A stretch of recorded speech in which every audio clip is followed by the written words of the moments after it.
Welcome back to Scotty's Movies, and it's time to talk about the new Transformers movie, Rise of the Beasts.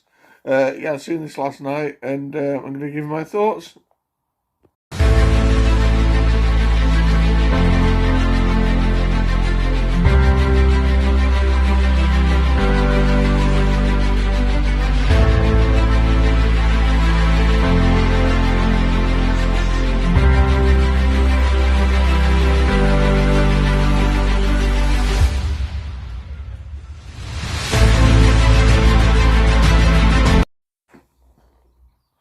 Okay, so yeah, Transformers. First, I'm going to tell you about my history with Transformers. I grew up in the 80s when Transformers first sort of came out. Got the toys.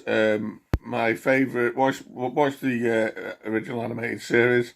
My favourite animated movie of all time. Well, one of them is the original movie from 1986.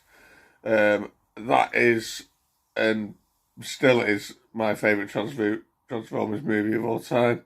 Absolutely love that movie. It's got the best soundtrack.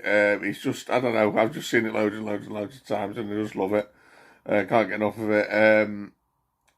So yeah, and then lean on to 2007 when the first live action Transformers movie came out. I do remember enjoying that film. It's probably my favourite live action Transformers, closely followed by, I would say, Bumblebee. I think Bumblebee got uh, the Transformers spot on. Where the first 5 minutes of Bumblebee is what everyone wanted Transformers to be all the way through, and I think they're slowly getting there.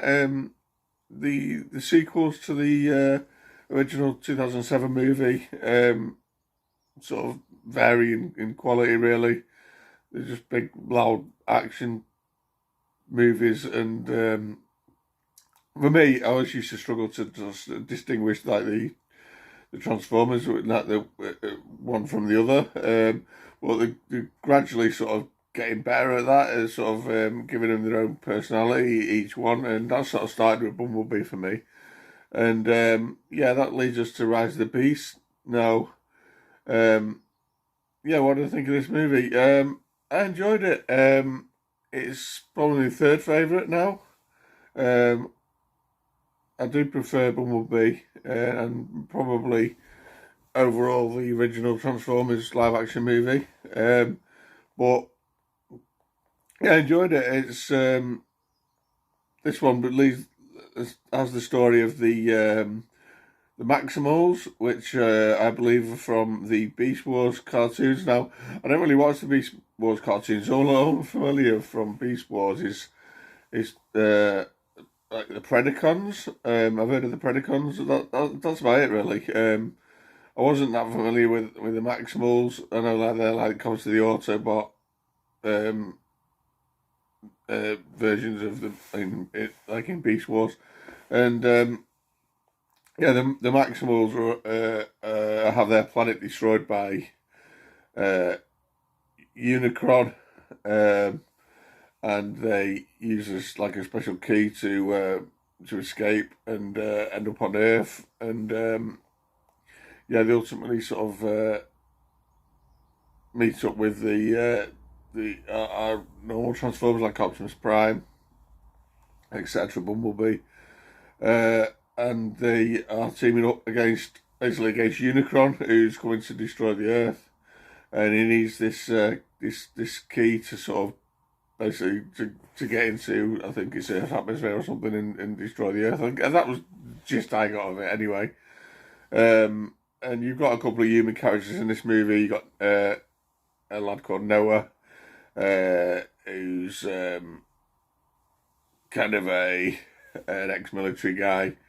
And he's sort of looking for a job, and he sort of he actually starts going to steal cars with his mate, and he comes across one of the Transformers Mirage, um, who was pretty cool, to be fair, and yeah, that's how he sort of gets drawn into the world of the Autobots, and yeah, there's another human character called Elena who works at a museum who's kind of come across the key, well, one half of the key.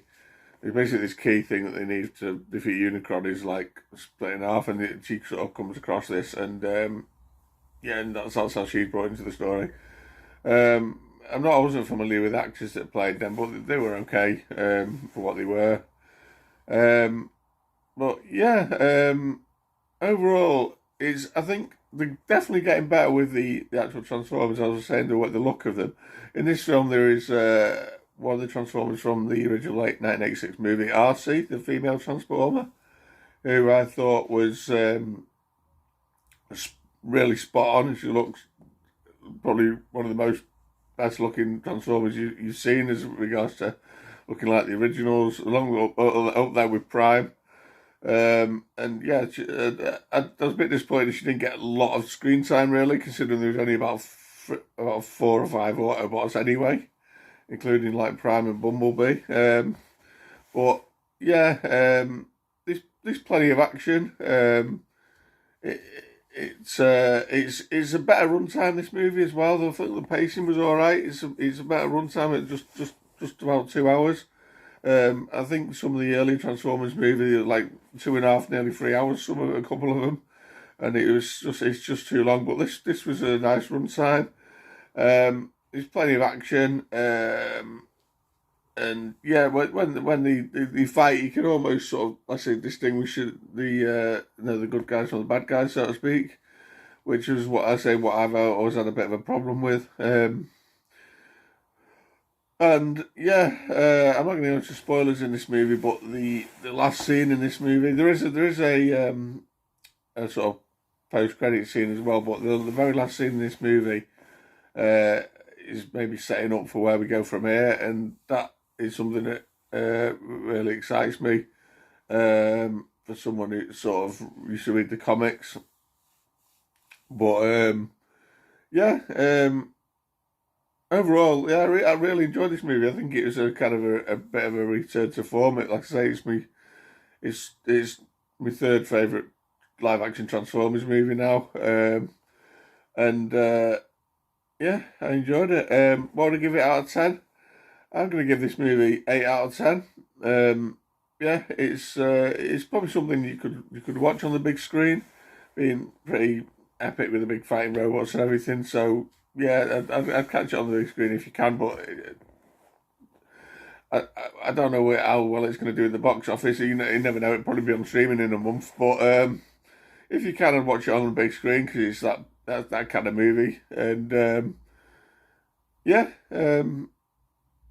That's all I've got to say about it, really. Yeah, comment down below if you've seen the new Transformers movie, Rise of the Beasts. Also, comment down below what your favourite Transformers movie is, whether it is the animated movie like me or one of the other ones.